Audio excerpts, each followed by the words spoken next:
What is up mga amigo? Welcome sa last part ng episode na to. Ngayong episode, chill-chill na lang tayo dahil kinabukasan, babiyahe na tayo pa uwi. Ngayong gabi, maghahanap lang tayo ng mga food tripan na kailangan nating matikman bago tayo umalis ng Boracay. At ito nga ang napili namin, ang ice flakes. Dito hindi ko nga inaasahan na sobrang sarap pala nito. 2 flavor ang in-order namin.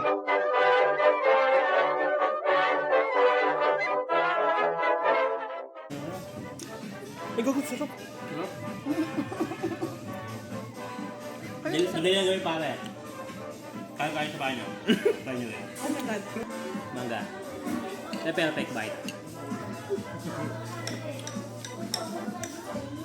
Okay na.